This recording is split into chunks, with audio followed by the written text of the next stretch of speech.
Welcome back to the Rooted in Resilience podcast. Today, we are blessed to be joined again by the wonderful Kathleen.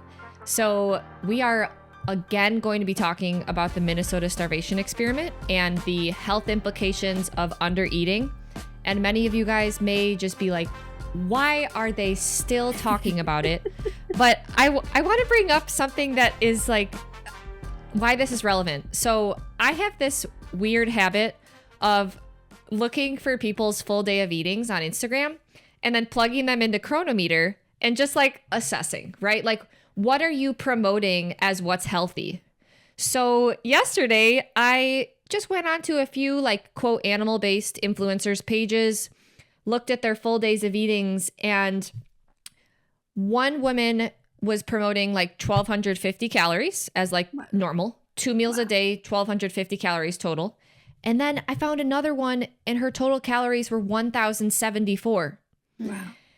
And so that is not normal. That's not okay. And there are going to be health implications of eating that low calorie month after month after month. First, it's not sustainable. So many people, there's two types of people. There's very restrictive people who are able to do that, right? They're able to stick to something so restrictive.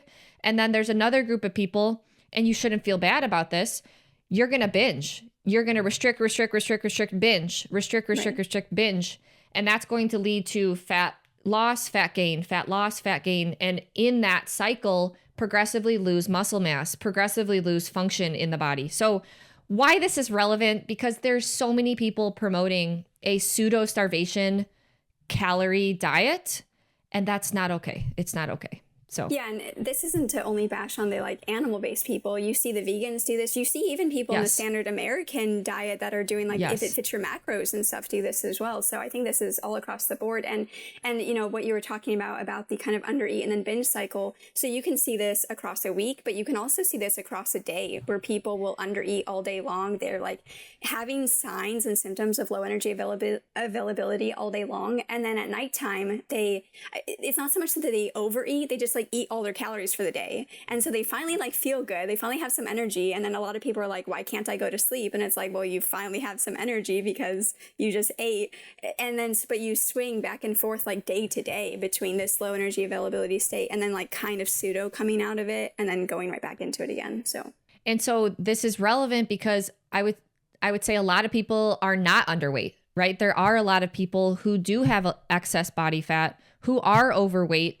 But if you're following these like kind of bizarre eating patterns, that's going to lead to negative health consequences. And so think of how many people, you know, that say, oh, I haven't eaten all day.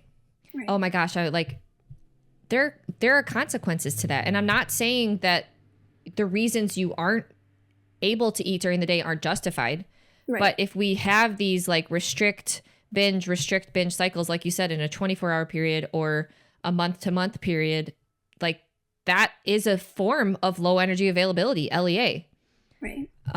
So yeah. And you're right. It's not just animal based. I guess that we're just targeted on Instagram, like that it feeds us those things. Yeah. But if you go online and look up like meal plan for women, you'll see 1,200 calorie meal plans. And it's like, oh my gosh. Yeah, at first the diets became like 1,500 and then it was like 1,200 and then it was like the 500 calorie like HCG diet and all this stuff. So it's just crazy. Oh. So, okay, we're returning back to the Minnesota starvation experiment, which is again a study that would never be able to be replicated today because of how, quote, immoral it is. They brought the subjects down to a pseudo starvation state, which was somewhere around 1,500 to 1,700 calories, which is again something that people are promoting as normal these days. So the subjects ate in a calorie deficit for an extended period of time, and the researchers documented the wide variety of symptoms that happened because the body isn't functioning normally. And then it also served as like a review paper providing like other literature discussing the implications of when people are in a low calorie state, such as in famines or during wartime. And so we've covered a lot of the book. Guys, this thing is like thousands of pages. And so make sure to check out the previous episodes. But today, we're going to move on to the physiology chapters. And today we're going to focus on like the intro chapter, and then the implications on your gut health, your digestive tract, and respiration. And then what's left is kind of more circulation, cardiovascular response to posture and fainting, renal function, neuromuscular functions, sexual function. And then in volume 2, there's like psychology, edema, infectious diseases. So there's a lot more, but today we'll get started with the physiology chapter. So Kathleen, do you want to start us off with chapter 25? Yeah, so I think like right out the gate, they say a great quote, and they're like, undernutrition quickly results in numerous physiological changes, and these become progressively far-reaching as the condition continues. And these functional changes result from structural and metabolic alterations, which in turn must reflect basic biochemical events. But the functional changes are among the first to be discernible, and they tend to dominate the problems of the behavior and the survival of the individual. So I think this quote is amazing, right? Because you see pretty quickly how a low energy availability, pseudo-starvation, relative energy deficiency, whatever terms you want to use to define this state, how quickly it impacts the person. And so, we kind of talk about like cutting and being in a quote diet. And this is again why I'm such a huge proponent of like a get in, get out approach of we're not staying in this like LEA for long periods of time. We should be in maintenance for as much as possible. But I love that quote. So do you have any thoughts about that? I had the exact same quote written down, and then immediately, like very soon after, the authors literally says low heart rate is a sign of an undernourished person, and talk about the amount of people who brag about their low heart rate these days. Like, wow, like my heart rate's so low now. Like I'm so athletic. Well, it's because they like when you go to the doctor too, if you have a low heart rate, they'll be like, wow, you must be a athlete. Star athlete. So it's in every, sorry, we're being told this by literally like people that are seen as, authoritative figures. Right. Yeah. And it's like you must be a star athlete, but you never run or you never do any type of zone 2 cardio or anything like that. But even if you do, like, are you supporting the metabolic demand of those things? And is that the reason why your heart rate is low? And if you were to support the metabolic demand, would you see your heart rate increase? And then, so, doctors will say that about heart rate. They'll also say that about blood pressure, which we see here too, is that everyone's blood pressure decreases. We'll get into the tilt table test eventually in the next episode. But yeah, so yes, bradycardia is a huge issue. Next is non-specific bronchitis. How many people do you see that kind of have this like chronic low-grade cough, or they just feel like there's something in their chest, or they're okay for a couple of weeks and then they get this like kind of chronic low-grade cough again, and it just keeps coming back? And people are like, oh, my thyroid feels like it's swelling, but it's like, is it really coming more from your chest, from your lungs area, etc. So yeah. And this first chapter is kind of more like an intro into the physiology problems, but I wrote down this one because I thought that Sarah would be interested. Ooh. I think that's Sarah has always had like translucent skin. Mm-hmm. So some of her limbs would sometimes look purple. And it's not now. Like Sarah literally has skin tone now. Like she tans. She's not. But your limbs used to be blue. Yes, I remember that. Yeah, it would go from pale to like if I'd get in the shower and I'd be exposed to, I know this is like somewhat of a normal response, but exposed to hot water, it would become like purpley orange. That was actually one of the reasons I originally. Go ahead. Sorry, there's just a light. You'd be all like blotchy. Yes, blotchy, yeah. Purpley, and so it says it was called cyanosis. Mm-hmm. So cyanosis is a medical condition characterized by bluish or purplish discoloration of the skin and mucous membranes. It occurs when there is insufficient oxygen in the blood, leading to a lack of oxygenated blood reaching the tissues. So I've, going through our different experiments with diet and eating, what we didn't realize at the time was starvation calories. I definitely would tend towards, like, this was one of my symptoms, would be the discoloration of my skin and cold limbs, cold hands, cold feet. So that's definitely like one of my first signs of being in a caloric deficit or low energy availability. Are you aware? I never had the purplish skin, but I just remember reading through this chapter and I was like, wow, Sarah used to. What's so interesting about this is even though we're sisters, we've done almost like every single diet the same, but we start to present the low energy availability differently. So it just goes to show that there's no like exact blueprint of what's going to happen when you go into a starvation diet. Or even if you're listening to this and you're like, I don't know if this is what's happening to me, it's not going to be exactly what we're saying in this episode. It could be a collection of different things that we've talked about over the course of like what we've done, like 6 or 7 episodes now. So mine happens to be this cyanosis and lack of circulation, whereas Ashley's is a little bit different. And so how can we expect all bodies to respond the same when we're all given different like stressors and stimuli, right? But it just goes to show like how a low energy availability state impacts systemically. Yeah. And I think that's why we are still, like you brought up in the beginning, you're like, why are we still talking about this? And it's because there are so many symptoms associated with this that if you were to just keep listening through all of these episodes, you'd probably be like, oh, yep, there's mine. Yeah. But it's because fueling yourself an appropriate amount is the low-hanging fruit. It is the thing. Like if you eat an appropriate amount of calories for yourself at regular intervals throughout the day, and it doesn't have to be every hour, 3 meals a day, appropriate amount of calories for you, like that is a low-hanging fruit baseline thing to give your body the fuel it needs rather than looking for all these biohacks, right? Start at square zero, figure out what your maintenance is, figure out what your body needs for total calories without gaining weight. That's a really great starting point.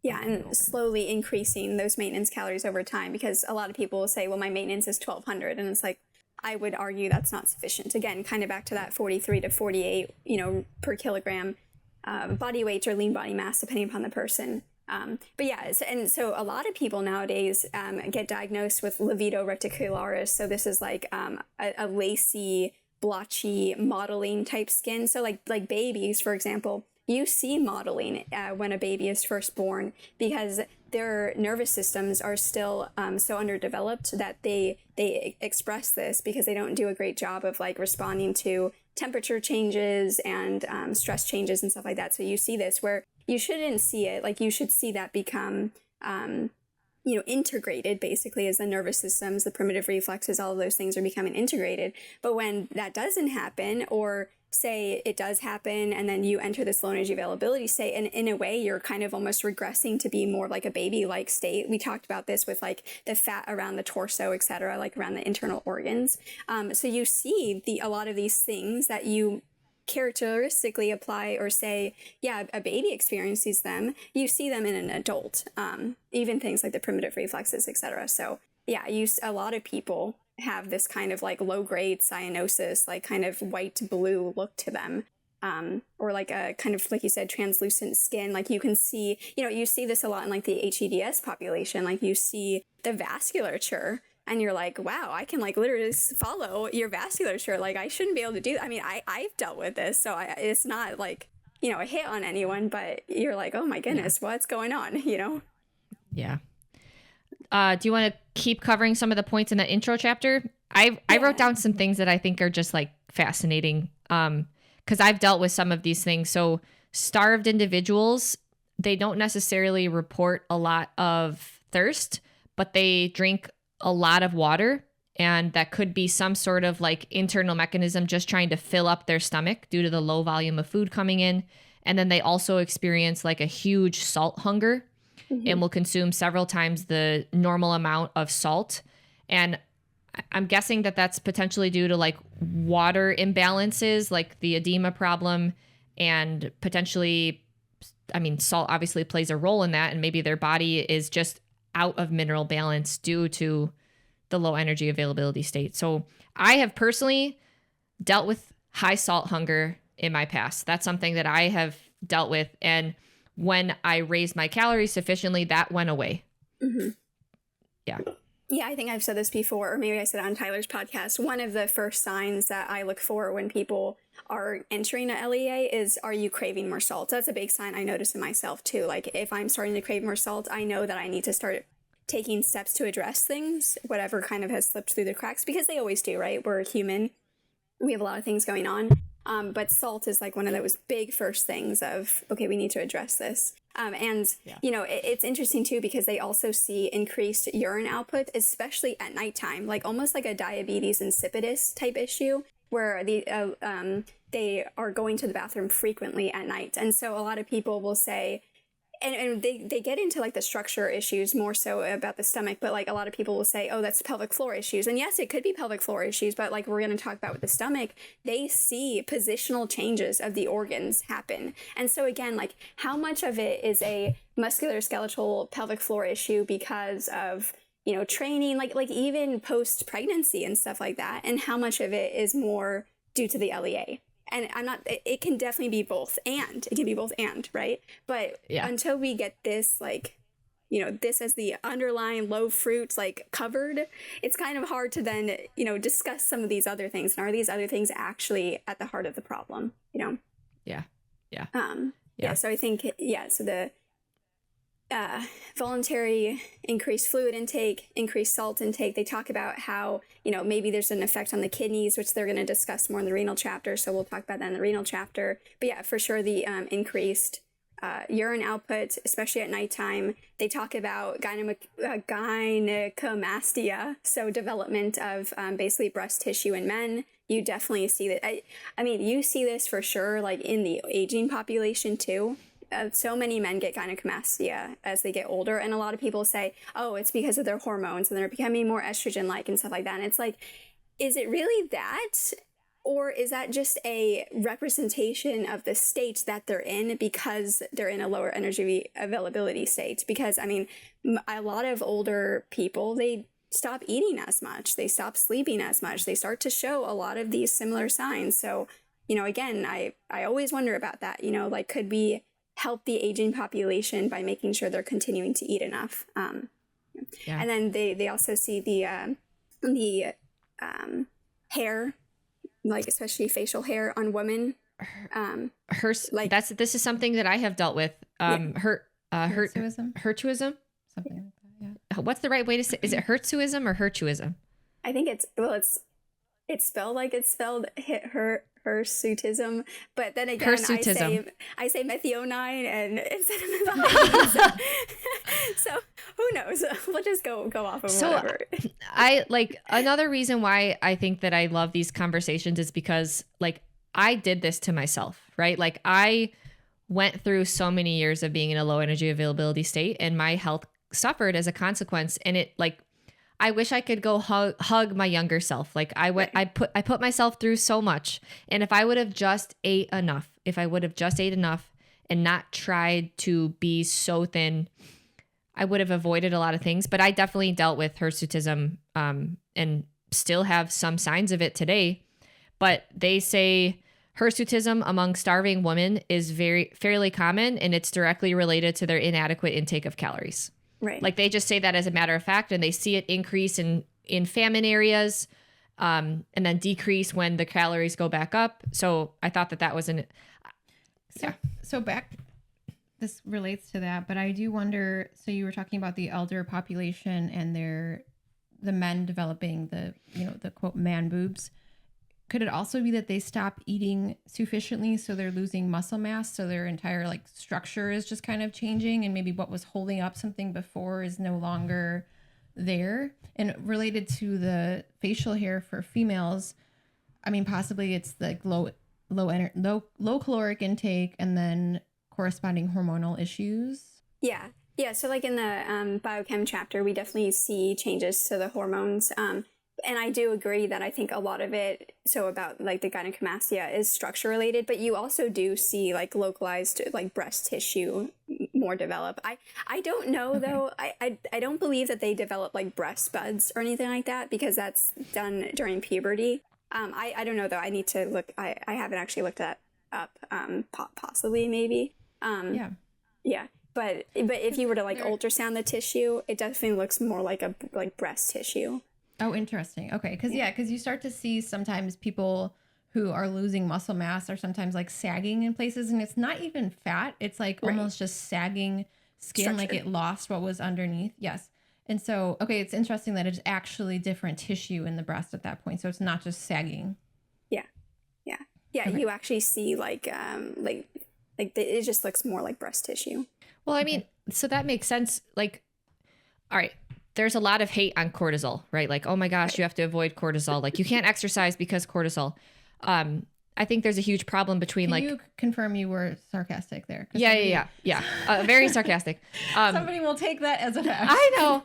There's like a huge difference between like acute cortisol and then like an over reliance on the stress hormone cascade, right? And so when you are in a low energy availability state, there's like the definition is there's not enough energy coming in, right? And so the stress hormone, glucocorticoid, like all of those, you have to rely on those more in order to generate energy. Like that's just a known thing. And so of course that there's going to be some amount of hormonal issues that pop up due to this. And they document in this initial chapter that there are sexual differences. So like males and females respond differently to this low energy availability state.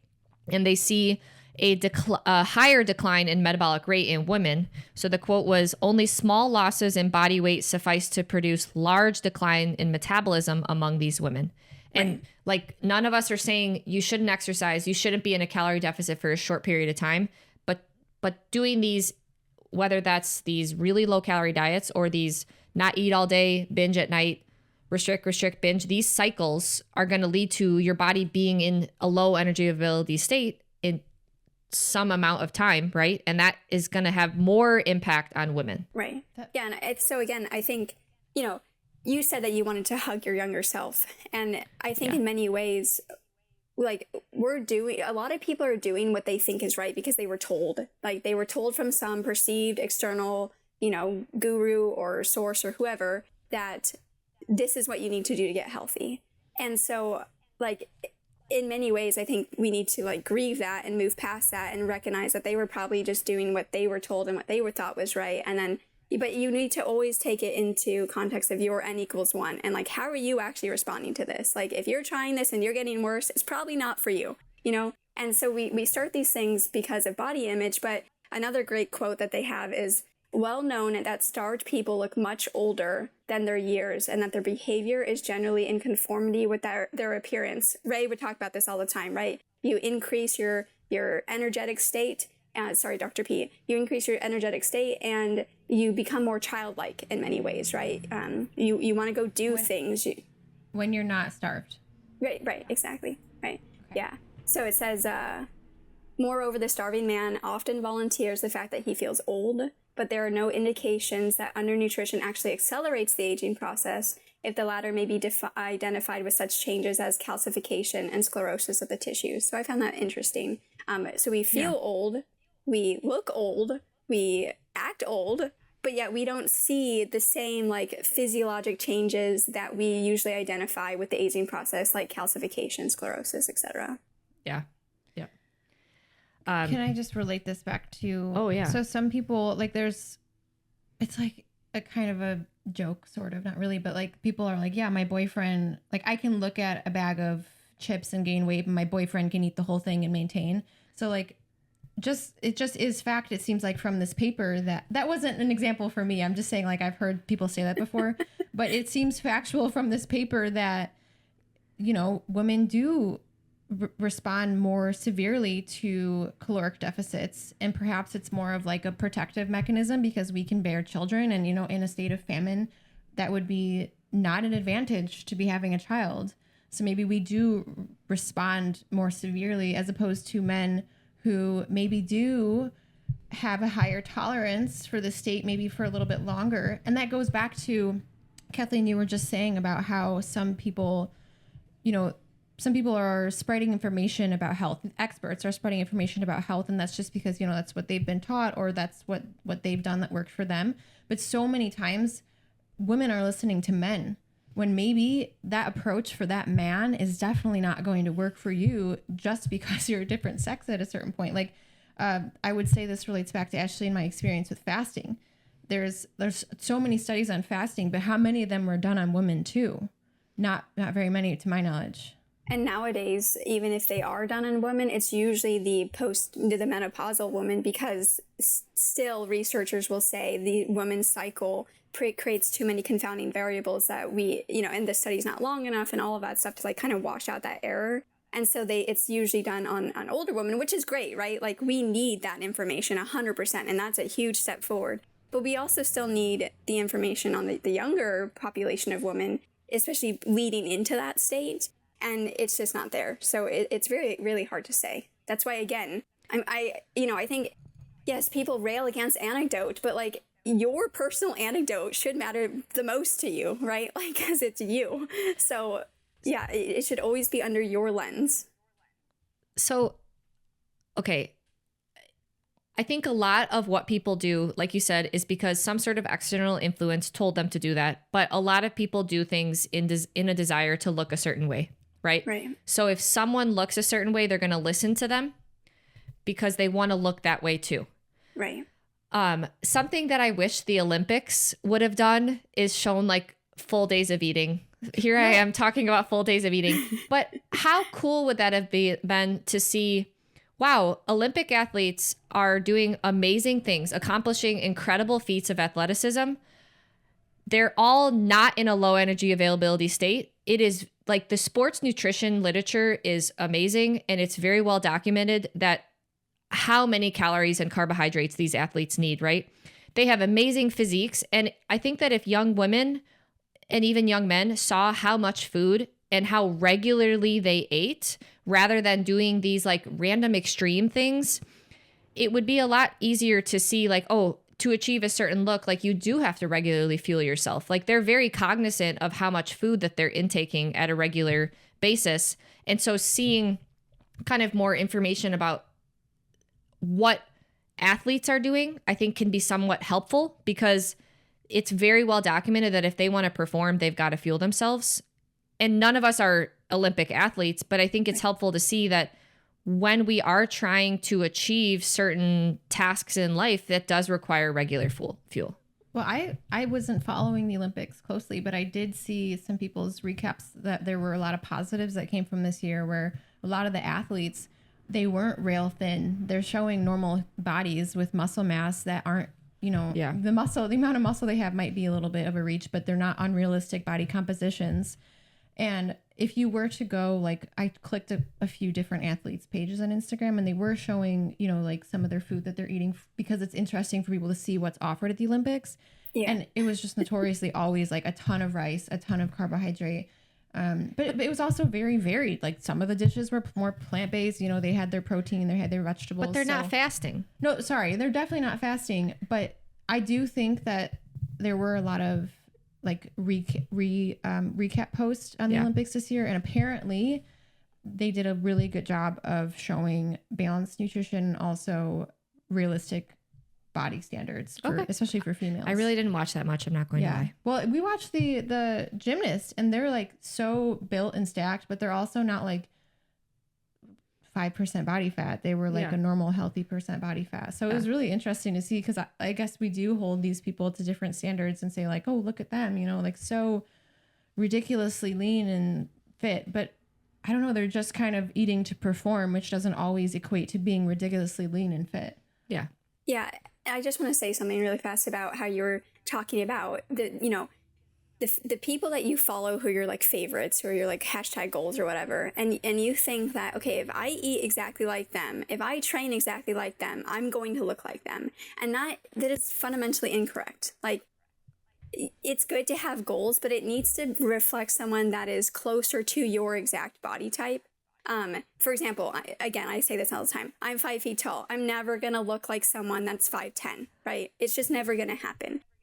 The other thing too is like, based off of so you have the origin and insertion of the muscle, right? But just because you have the origin and insertion of the muscle doesn't mean that every single muscle fiber is at that origin and insertion. You have muscle fibers that are like all different lengths, right? And based off of the density of those lengths, those specific lengths of muscle fibers, that's going to give you a very specific look to your muscle. So whether you have a quote unquote long, lean, toned muscle, or you have like a quote unquote like, kind of like balled up muscle where you see that like bicep peak, for example. So I think that's also really important to remember too, that like, just because this person, like, they may look like that in spite of their diet and training. Yeah. not because of their diet and training. And I think that is a big, I have to remind myself that all the time too, because you see people are like, oh, I want to look like that. And then you're like, Kathleen, that's not possible.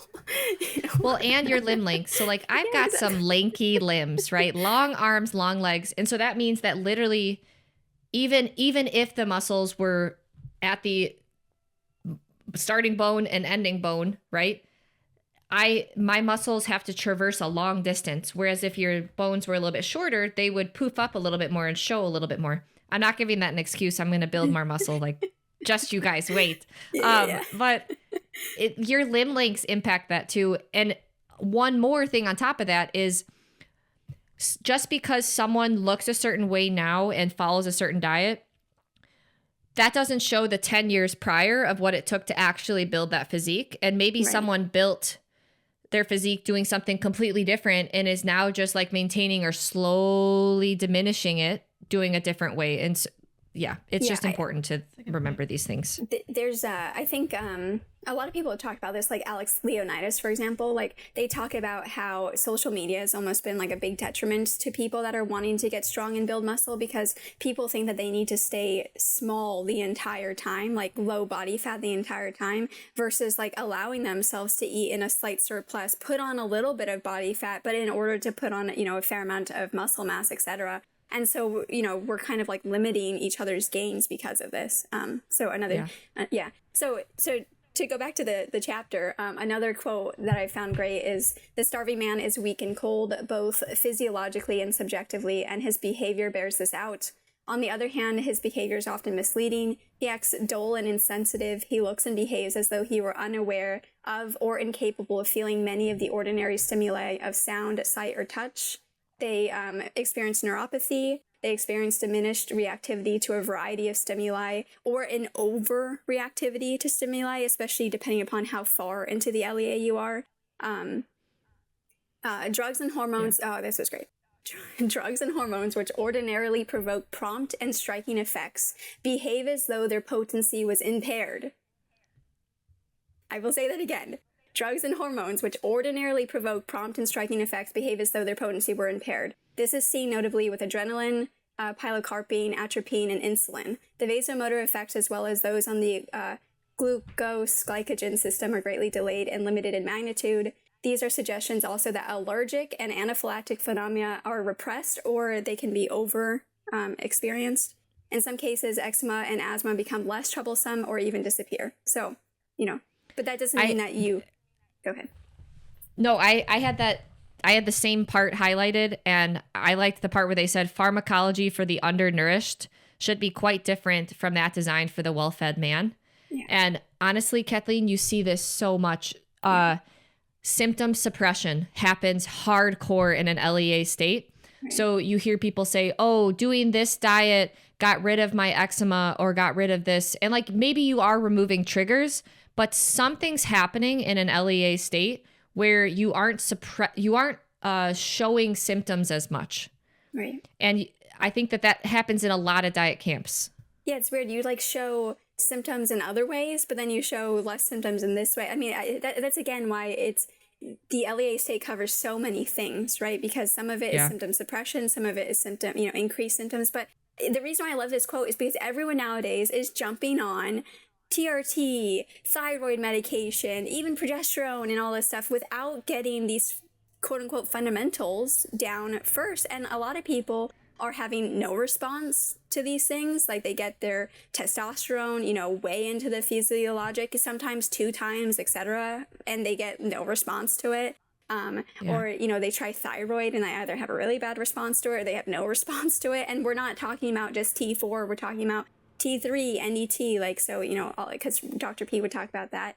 And even like things, so back to like cortisol and like quote unquote Cushing's and like the buffalo hump and all that stuff. Like if you think about it, like we talk about insulin and insulin resistance and over time how the cells stop like signaling to the insulin. The same thing happens with cortisol and all these other hormones and neurotransmitters too. So like, yeah, sure, you may have quote unquote high cortisol in your blood, but are your cells actually responding to that? Are they actually signaling to that? And so, while you may see high cortisol in your blood, that doesn't mean that you're in a high cortisol state, right? Because it comes down to quote unquote receptor density, cell signaling, all of that stuff. Again, very much akin to the insulin resistance state that people point to. So, like, I think the biggest thing is like, we need to be consistent in the way that we're talking about these things, because the actions are very much similar. But yeah, I think this is a great quote. Well, I think that part just shows, receptor activity is heavily dependent on the metabolism and energetic state of the individual. And so your like reactivity to a variety of stimuli, whether that's drugs, supplements, things in the air, things in food, like that can get really thrown off because it's just not functioning properly. Yeah, they saw things like optic atrophy, diarrhea, nonspecific dysentery, colic, flatulence, protruding abdomen are universally recognized symptoms of caloric undernutrition and have been observed whether man's natural food supply has been seriously curtailed, wherever man's natural food supply has been seriously curtailed. So that was the last quote I have for that chapter. Yep. So that was chapter 25, kind of more like an overview of like various physiological problems, and then they dive into other things. And I'm very excited about chapter 26, which is the gastrointestinal system, because how many people deal with digestive problems these days, and the changes that they see in the digestive tract in an LEA state. I think understanding those helps you better understand why gut problems are huge right now. It's like the thing. Whereas, a lot of people say autoimmune conditions stem from the gut. Well, autoimmune has been on like a huge rise. And yes, there's been like changes in the food system. Absolutely. But assuming that you can source the best food that you can, people weren't having problems with oxalates from potatoes. They ate so many potatoes. They had a lot of dairy. They ate a lot of different variety of vegetables, and they weren't having these problems in the 1800s, early 1900s, when the concept of like dieting and maybe when they had the finances available, they were able to consume a lot of food. People ate so much bread, right? And so now we see these huge gastrointestinal system problems, and maybe LEA is playing a role there. Yeah, exactly. And again, we're not saying this is the only thing, but until you've adequately addressed this, and I think the problem is that most people believe they've adequately addressed it when they haven't. And that's like the hard thing to get across. But like, even, what we talked about a couple episodes back about the actual organ loss to the intestines, like that alone should tell you that you're going to have some problems with your gastrointestinal system. Yeah. So they see the stomach. They saw didn't they see like a close to 50% reduction in just mass of gut tissue? And so how can you expect your gut to function when it shrinks close to half? You can't. Exactly. Yeah. So they say the stomach is often dilated, the stools are watery and contain mucus and undigested pieces of food. They swung back and forth between constipation and then diarrhea. So many people have that nowadays, like IBS-D and all of that. Yep. So some feces were frequently bloodied and resembled a colitis. So this is talking about like the literature review. This isn't exactly talking about the actual MSC. This is talking about people and other starvation other starvation events. Another one. So they use sulfonamides, which was their original kind of antibiotics. They and vitamins were without any effect on the diarrhea. How many people nowadays tell you like, oh, you're having diarrhea, like take an antibiotic and it like clears it up for maybe a little bit, but then it comes back again, or it causes way worse issues like yeast issues and all this other stuff too. The ingestion of large amounts of food intensified the diarrhea, often with fatal results. So this is again why I do think if someone is in a really, really bad state, they probably need to be in a hospital, like being actively monitored as they're refeeding, like 100%, from issues with diarrhea. Like if someone has diarrhea, they need to get on top of that, right? Because if you're having diarrhea, that means that you're going further and further and further in an LEA because you're not necessarily absorbing your food, you're wasting electrolytes, all of that stuff. And so I would just say, like, if you're in this state, please seek help. Like, yeah, you know, basically, like Dr. Gaudiani spoke, like, you are sick enough. Like, please go get help, and make sure that they don't dismiss you. Make sure that they don't just give you an electrolyte IV and tell you you're good. Like, no, you need to be monitored. You need to get back to a state where you're not having chronic diarrhea. And then from there, you can slowly build back up again. Yeah. But they noted that in all of these different famine states, an increase in diarrhea coincided with the decrease in the food supply. Like, they just always saw that trend in various times throughout history. And a quote that I wrote down about the diarrhea section was, quote, "The diarrhea was the result of atrophy of the digestive glands and a disturbance of water metabolism." Yeah. Yeah. Yeah. So many people nowadays have issues with stomach acid production. They have issues with their lower esophageal sphincter, issues with their pyloric sphincter, issues with the ileocecal valve, like all of that stuff. And, you know, you see the changes not only with stomach acid production, but you see the changes with the autonomic nervous system and how it's functioning with those sphincters and valves. You know, so many people are being diagnosed with things like hiatal hernias and MALS and all of these like more quote unquote structural related things, which we know are directly related to anorexia based off of the eating disorder research. And they see that here in the MSC. They keep measurements or tracks. Well, we'll get there. I don't want to jump ahead, but so you see all of these big changes. But I think it's another reason why I like these conversations is like, I know what it feels like to have a diagnosis, right? A doctor tells you a scary word. It's scary. You cry. You are terrified, and you don't know, you feel like something's wrong with you, right? And that's what is, I think, the best part about these conversations is like, there is a path out. There isn't anything wrong with you. Your body is doing the best that it can given the resources that it's been given. But now there's all these diagnoses and different like camps of people who have these problems. And if we saw things more in a bioenergetic, Gilbert Ling, Dr. Ray Peat lens, where the body is more of like systemic. And you brought up in a previous podcast episode, rising tide, or what's the right quote?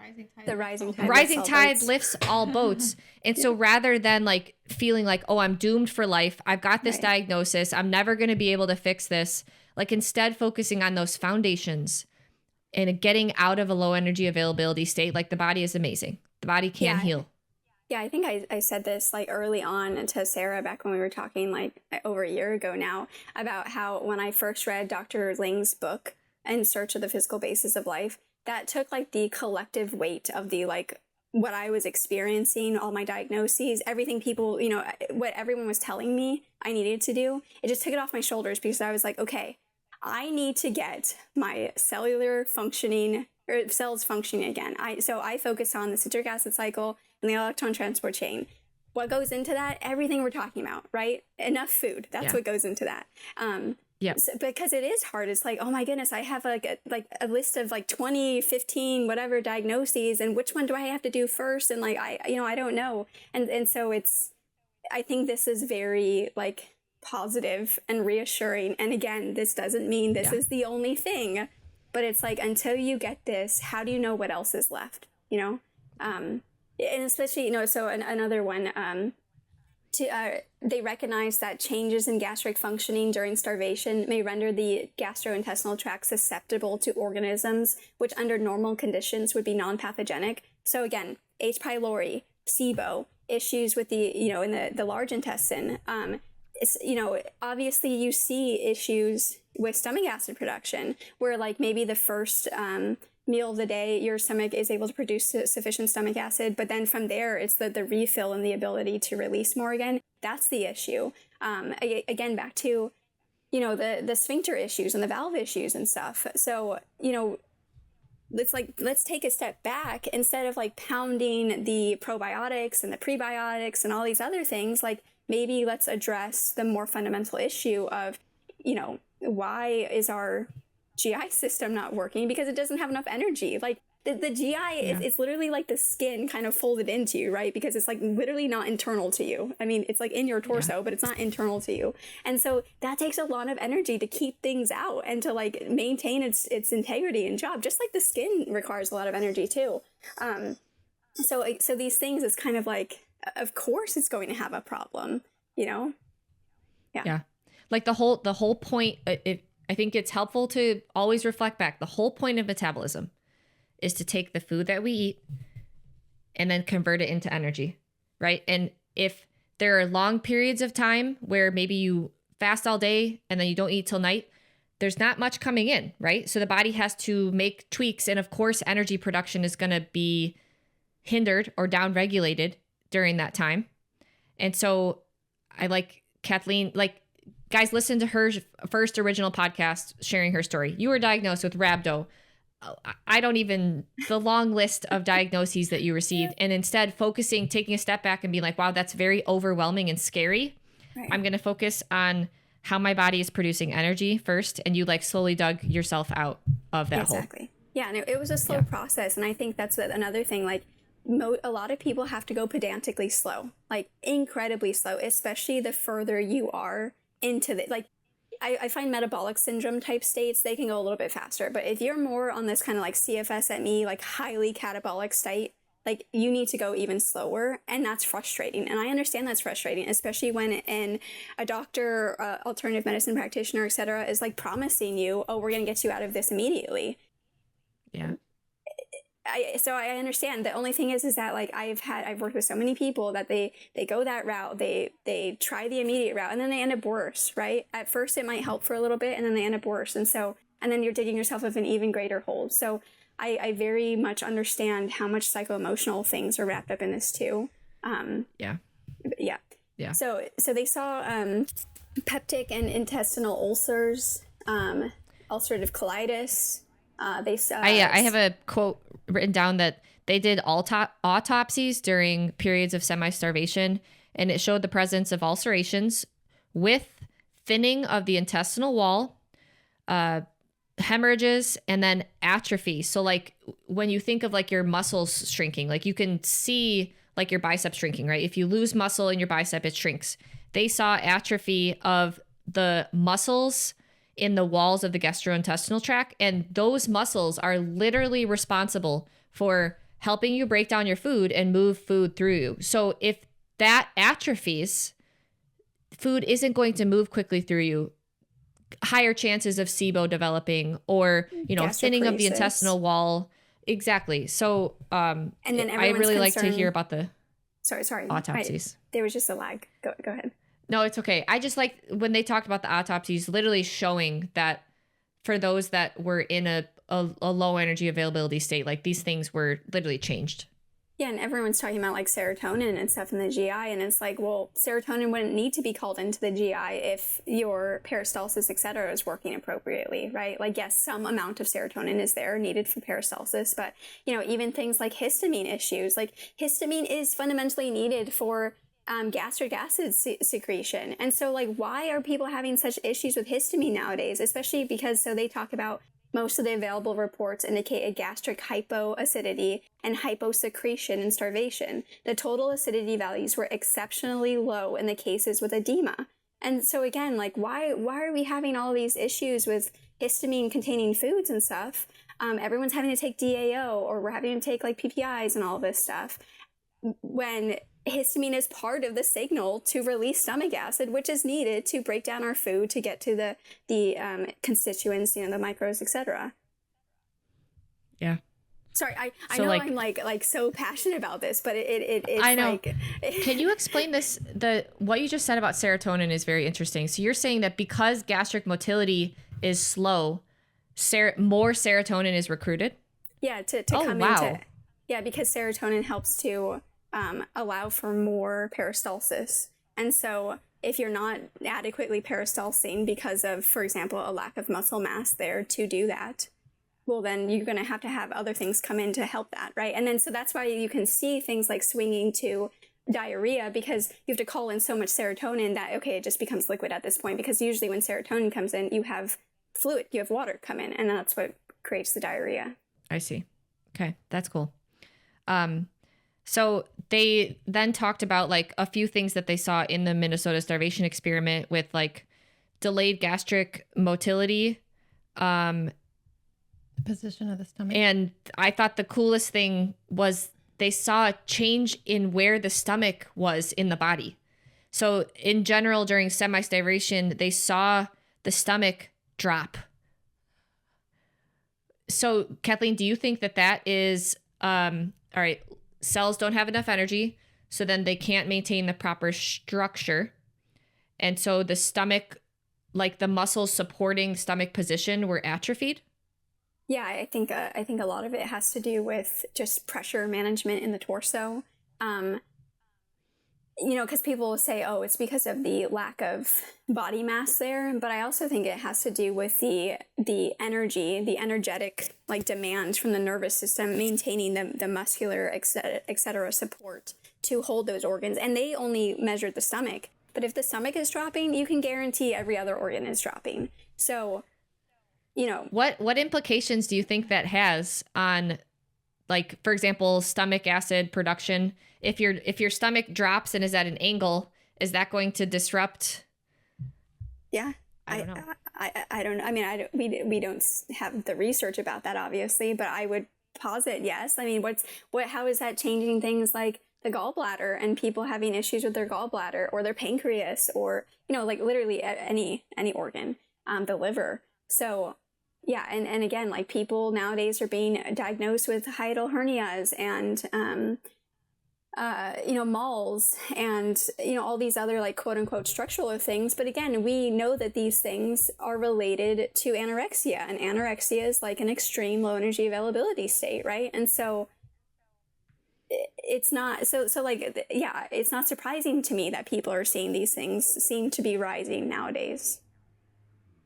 Yep. And again, back to like even the pelvic floor issues, like is your pelvic floor, like, is that really a pelvic floor issue, or is it because like your abdominal contents have come down and now you're like changing the pressure dynamics and, and like diaphragm issues and, so again, I see all of these things being very much linked. And again, let's like kind of support the foundational layer. Of course, still do the pelvic floor work and, the breath work and all that stuff too. I think those things are great. But like, let's also support the foundational layer of like why this might have happened in the first place. Yeah.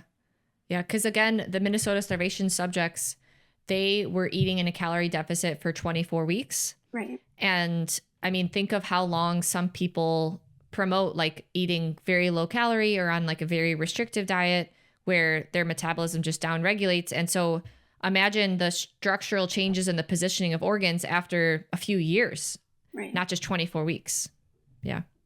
I wrote down a quote from, they were quoting someone else, and it said, the gut wall is sometimes so thin that print can be read through it, and often to the naked eye does not appear to possess any mucosa at all. This is especially so with the small bowel, while the large gut is as a rule lined by shallow confluent ulcers with paper-thin mucosa between them.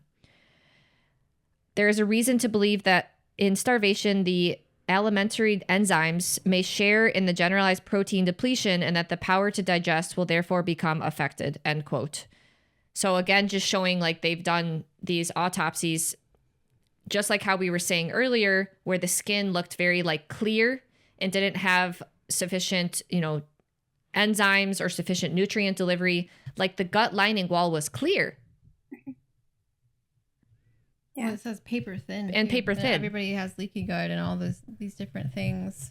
Yeah. Right. And that, again, that's not to say that like, heavy metals, glyphosate, like all these things aren't at play either. But at the same time, if you're consuming those things, well, you're going to need even more energy to deal with them, right? And if your GI is already paper thin, like how's the body supposed to deal with those things? How is the body supposed to keep those things in the GI, let them go into the bile, go into the stool, et cetera, be excreted versus like, okay, well, I guess it's just coming through because it's damaged anyways. Yeah, like no doubt glyphosate and pesticides are problems. But if you're in a low energy availability state, those are going to be even harder for your body to deal with. Right. Well, yeah, like you guys said about the pathogens. You're more susceptible to not being able to actually deal with those how you should. Yeah. So then you get different things like you said, SIBO, overgrowth, Lyme disease. Yeah. Exactly. Yeah. Yeah. And then, so this is back before we really had more of an understanding of like the gut-brain connection. So they said changes in personality, such as an increase in depression, which we'll talk about in the psychology section in the future, might be correlated with changes in gastric motility. They knew that there was an influence on gastrointestinal activity to a considerable degree on one's psychology. And we definitely see this too. It seems like there seems to be a correlation in the less motility you have, the more potential psychiatric, et cetera, issues so one might have. I don't want to know SIBO people. Yeah. You might have these things. Yeah.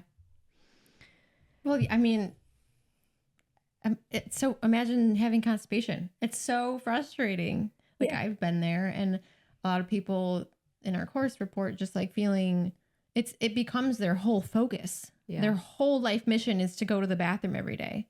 Right. And when it's such a hard effort, that's very challenging. Psychologically, you feel more bloated, so you're going to eat less because you're like, oh my gosh. So that just feeds into itself, and that's a horrible cycle to be in. So I totally understand how that could impact somebody psychologically. Right. But yeah, it doesn't mean you need to be eating less food. And that's the hard part when you're already bloated.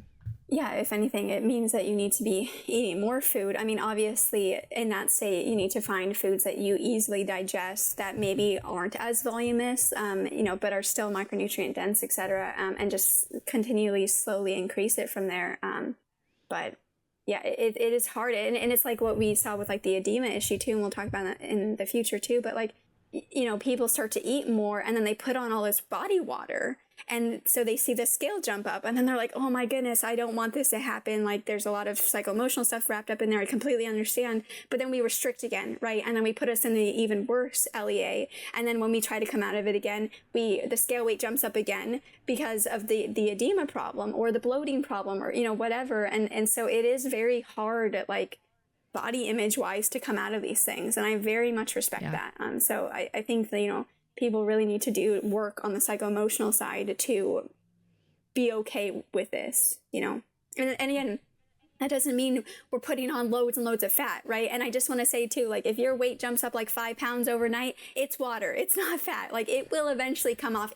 But we also saw it can take weeks or months to come off. So we need to remember that. But if your weight immediately jumped up, that's water. So just know it's water. Eventually, sometime it will come off. It's not fat. Yeah. Assessing your week-to-week trends are much more relevant here rather than day to day. Like if your week trends are rising, you're probably eating too much right now. Right. But weighing yourself as often as you can, and then comparing that average to the week prior, to the week prior, to the week prior.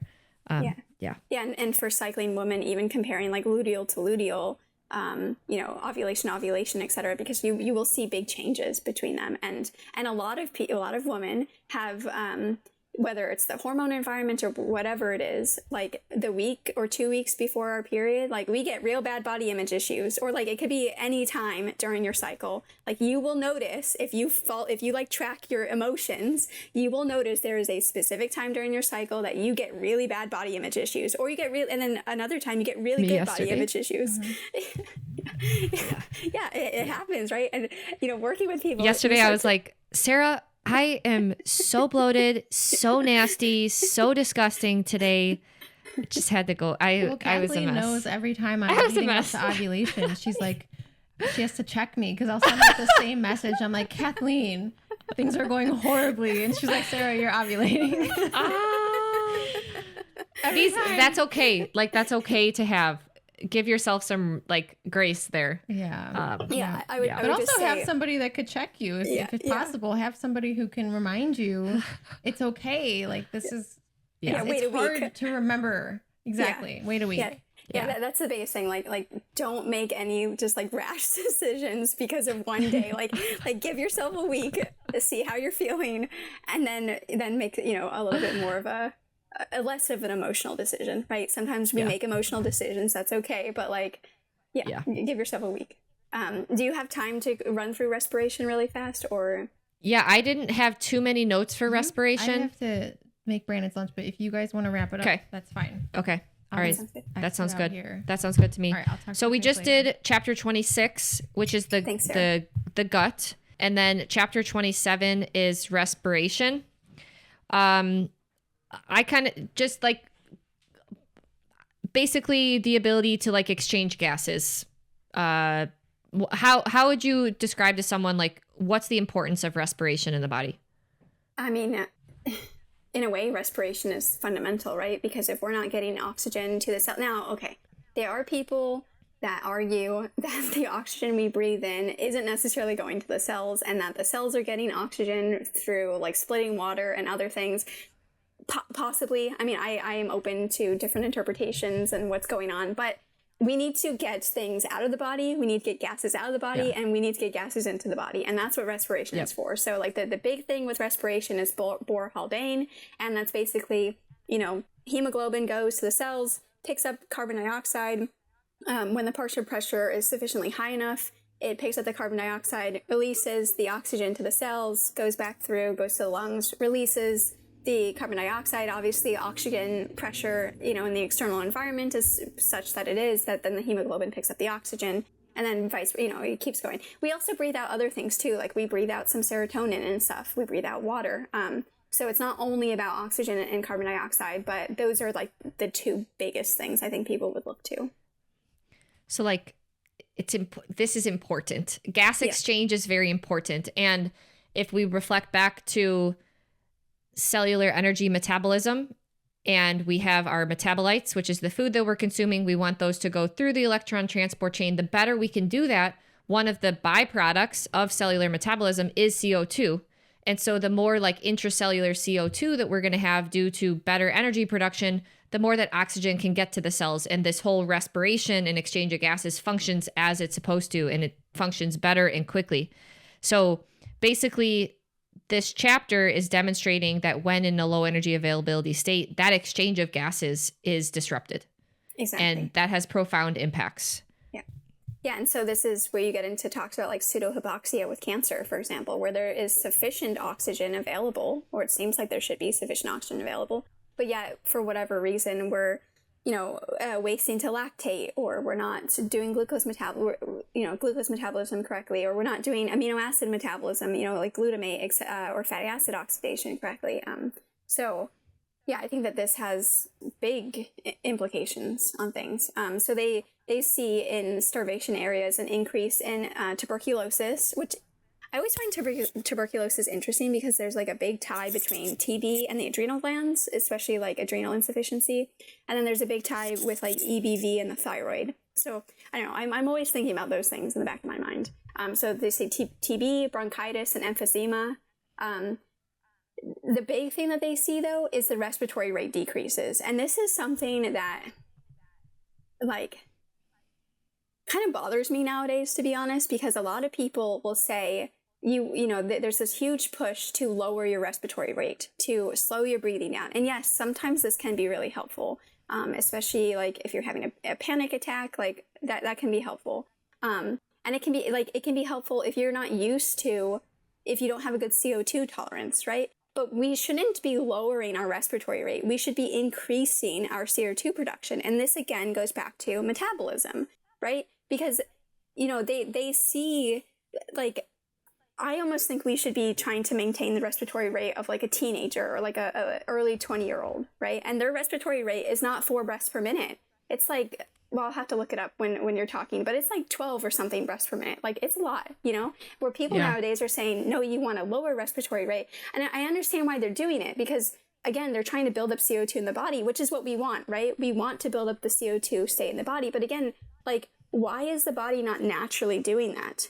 Why is it in a, what's going on with the glucose metabolism, what's going on with the LEA state, that we're not building enough CO2 that way? So essentially, like, I think something that's very well documented is the more CO2 that the body has internally, the better that oxygen can be delivered to cells, and therefore the better energy metabolism occurs. as Kathleen mentioned, in cancer, something that we see is like an excessive reliance on glycolysis, which is energy production without oxygen. So there's something going wrong where oxygen is not getting to the cells, and you produce like significantly less ATP when you don't use oxygen versus oxidative phosphorylation when you, I think, produce 36 to 38 ATP, and glycolysis is significantly less. So oxygen availability to the cells is very important. And so having higher levels of CO2 inside of us is required because then oxygen gets delivered properly. It's the proper exchange of the gases. And so one thing that Dr. Pete has pointed out is that the literature consistently demonstrates that those who live at higher altitudes, so like Colorado, they for some reason live longer. They have better health metrics, and it's potentially to the exposure of higher CO2. So then you go back to, global warming and whether that's bad for humans, getting more CO2 in. But there's multiple different ways you can increase CO2 in the body. And you hear people talking about like bag breathing or buteyko breathing and slowing down your breath so that you exhale less CO2. And then also drinking like carbonated beverages are another way to increase CO2. Well, the best way to do it, the one that will move the lever forward in increasing your internal CO2 is through energy production and increasing the rate and the speed at which metabolites move through the electron transport chain, and you get more CO2 inside the cells. And this is why we're all fans of carbohydrates, because when you oxidize carbohydrates, you produce 50% more CO2 inside the cells than with fat. So I think, Kathleen, what you're saying is like, we are so focusing on these little things that can improve CO2, right? But the best way to improve CO2 inside the body is by improving energy production. Yeah, 100%. Yeah, and we know like CO2 is important for like the calcium oscillations, and everyone is on like a calcium channel blocker nowadays, or calcium channel oscillations are crucial for every neurotransmitter hormone release. They're crucially important for any kind of muscular activity. So they literally they're part of every thing that the cell does, right? And so so I looked at the breaths per minute. A 12 to 18 year old, and then at 12 to 18 years old, it's 12 to 16 is like the normal breaths per average minute. Breaths per minute. And then over 18, it should be about 12 to 20.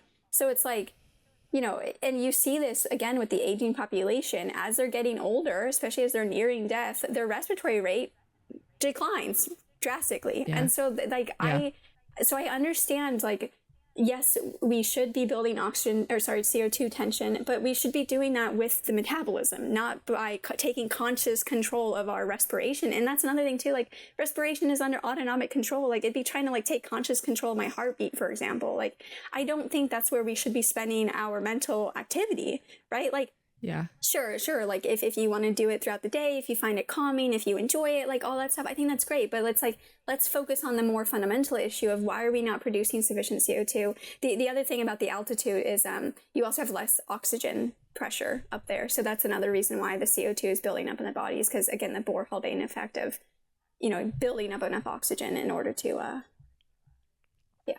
have it dissociate.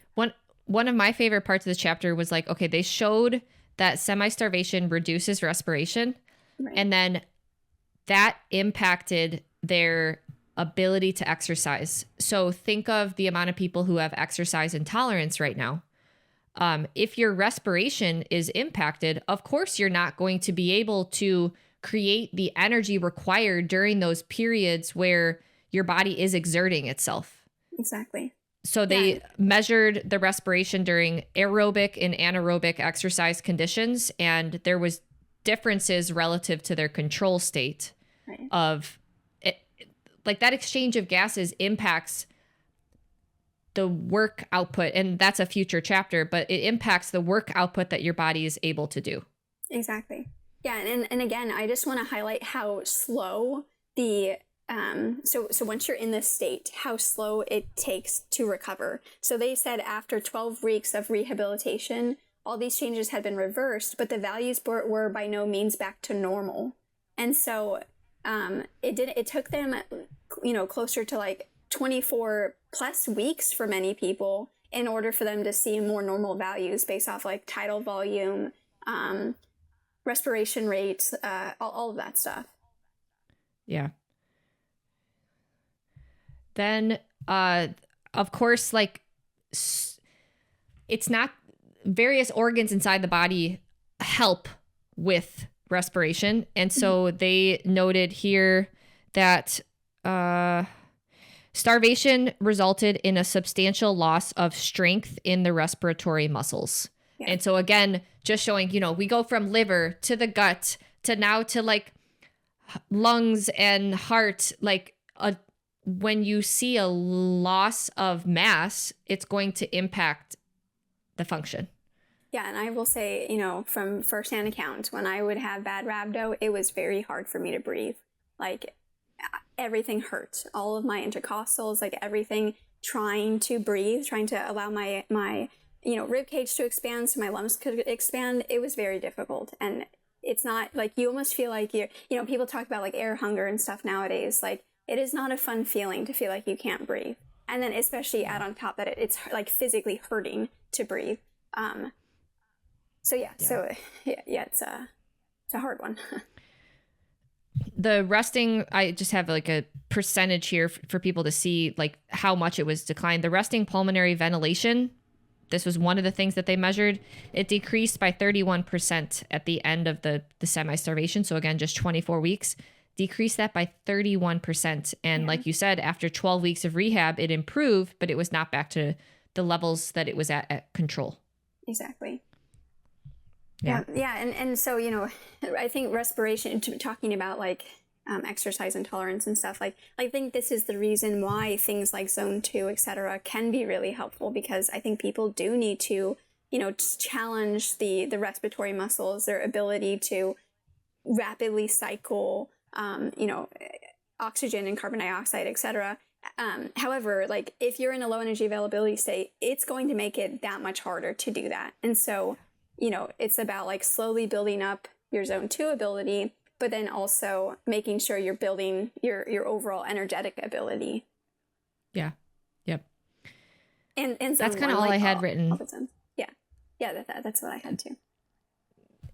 I think just, again, I hope that these conversations just give people hope that like, if you focus on the foundations, don't get lost in the weeds of certain, you know, hacks or diet camps or things like that, and focus more on building that foundation of providing your body the energy that it needs at regular intervals. And I know the feeling of being stressed and just not wanting to eat until later in the day, but that really does have negative implications. And doing this like fast, binge eating all your food at the end of the day, it's not going to help the situation.